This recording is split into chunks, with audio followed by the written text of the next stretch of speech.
Hi everyone, I want to show you how easy it is to actually undereat on a raw vegan diet, on an 80-10-10 diet.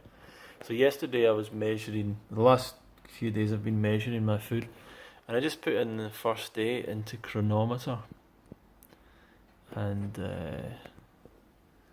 for a few reasons I've ended up eating quite a lot less than I really should, which is 2,031 calories. Um, I'm not sure how it's calculating how many calories I've burned in. I've not put in any information about that, but I don't know. Maybe it's got that from Facebook or something. So I had apples, had bananas, grapes, and pineapple. And that's all I really had. So I was working and doing things, and I actually slept during the day as well. My sleeping pattern's been a bit funny, so that's probably contributed. Well, that contributed to it quite a lot, to be honest, because I was asleep during the day. So, but you can imagine that's for the average person. If you piled that up, that's quite a lot of food.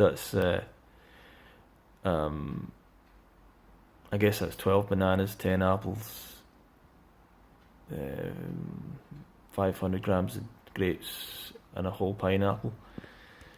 So it's kind of unusual. I probably wouldn't eat like that much, and I'd much prefer to eat a bit more. I've not had any salad or anything that day, and I've not had any fat or anything. So that's a real kind of fruitarian day, or 8-10-10 day, or whatever. You can see the carbohydrates is like, you can see that there. It's whatever it is.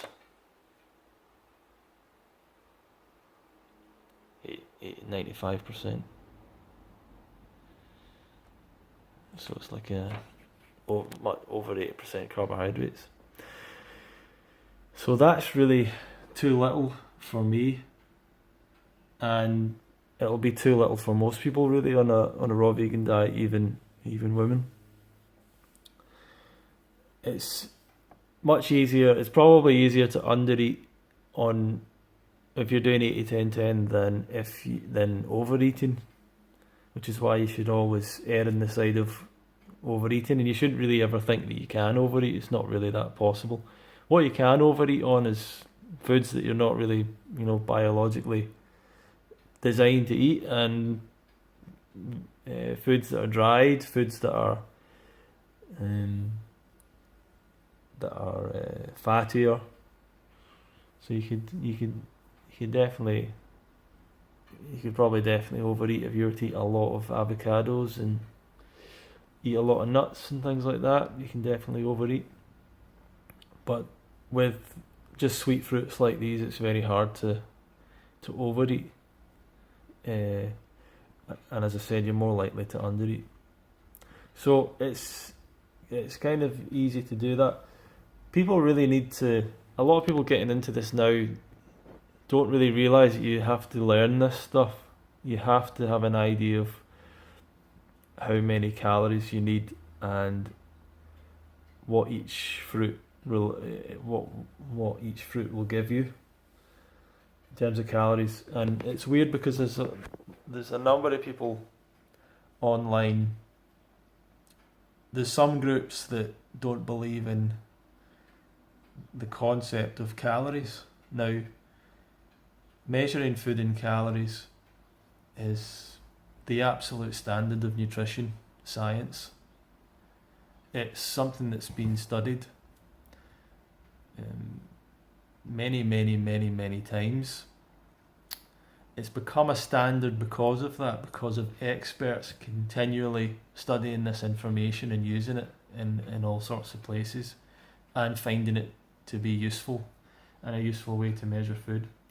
If you are following a person that within the health movement or whatever that believes that calories don't exist, aren't important, aren't a real thing, you're following someone who cannot, I don't think can possibly really help you towards your health goals, because they are completely in denial of just basic stuff, just basic information, basic nutrition, basic. It's just observed information which we've found to be useful and right over and over, and many people. Science isn't like a conspiracy theory against you and your health. There's definitely parts of it and areas of it that you can still question, and it's usually the public face of things and how things get out into the public that's the problem. It's not the actual science or the actual scientists, because it's very hard for people to lie in the scientific community and get away with it, because all of their work gets checked by other people who don't necessarily want them to be right. So everything's getting peer reviewed and checked by each other, tested by each other before statements are made. And when statements get made, they're made very cautiously. But there's plenty of people that will take scientific information and misrepresent it and misuse it, and companies will misuse it, and companies will create tests, so that's bad. But something like calories, that if you go to any nutrition textbook in the world, it'll talk about the concept of measuring the value of food in terms of calories, and 1 calorie is the amount of energy it takes to raise, I think it's a litre of water by 1 degree or something like that. It kind of frustrates me when people just say, oh, that doesn't exist, we should just measure food in weight. And there's a group online where they, kind of a raw foodie type group, where they're measuring food in terms of weight. Completely useless information. And it's people reading a natural hygiene book from like 60 years ago and thinking that that's a source of information that they should use. It's crazy. We need to use information, the established information to work things out. So that's just a little bit of a rant on that, but there you go. That's a day where I've undereaten. I'll put in another day, maybe tomorrow and whatever. I think I might have undereaten yesterday as well, calories wise. For me, it's just about being a little bit unorganized with my food, and I can start to tell if I'm undereating, mainly because my sleeping goes just completely off. My ability to sleep gets worse and worse. So that's it. It's good to measure that. It's good to know that for today, or for a couple of days ago. It's quite simple, isn't it? Just four foods. But it shows how much you can eat, and you can eat quite a lot throughout the day. And if you're not really careful, you can definitely undereat. And if you keep doing that, you'll lose weight, which, if that is your goal, that's why 80-10-10 can be of such help to people. When people, I've always been sceptical of anyone that says that they gained weight on 80-10-10. I'm really sceptical of a number of things that people say about the fruit-based diet, or about the raw vegan fruit-based diet, or the 80-10-10 diet, because it so is out of line with my own experience that I tend to think that they're probably not being completely honest. So when people say I'm doing 80-10-10 and my digestion's really bad, I'm doing 80-10-10 and I'm bloated, I'm doing 80-10-10 and I'm putting on weight,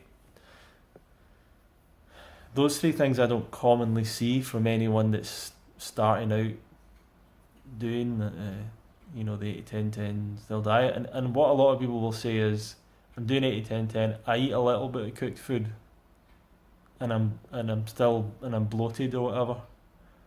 And it's like, well, how about you not do the cooked food? Why are you assuming it's the fruit that's causing bloating? Why are you assuming it's the good thing? So people want reasons to not change, unfortunately, instead of looking for reasons to make commitment towards their health. But it's just part of the sort of maturing process that we have to go through.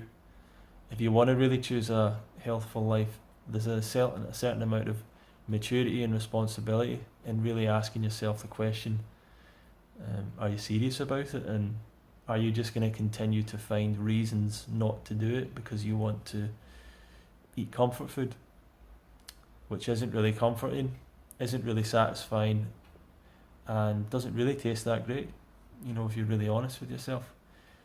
Is it really worth it? It's not. it's not worth it. So,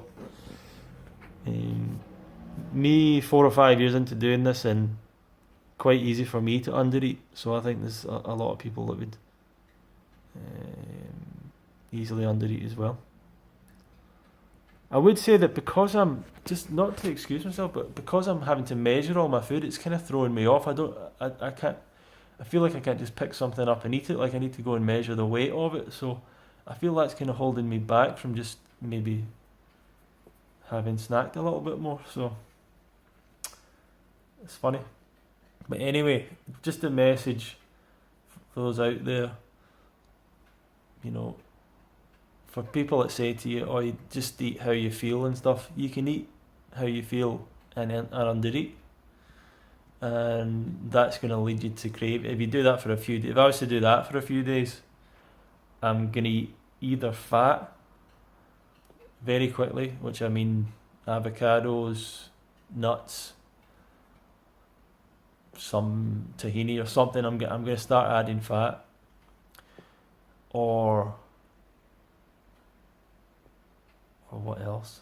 Or if you were someone that was going to go back to cooked food, you would go back to cooked food, because that's what happens if you undereat. So you start to crave things. So anyway, let me know what you're eating at the moment, and let me know down below if you've got any questions or comments on this, and subscribe for future videos down below as well. So to me, there's a lot of education involved in learning about this lifestyle, which is why we put on the fruit festival, and I'll put a link down below if you want to learn about that. It's only about 26 days left till the fruit festival, so think seriously about coming soon. Okay, thanks for everything. Bye.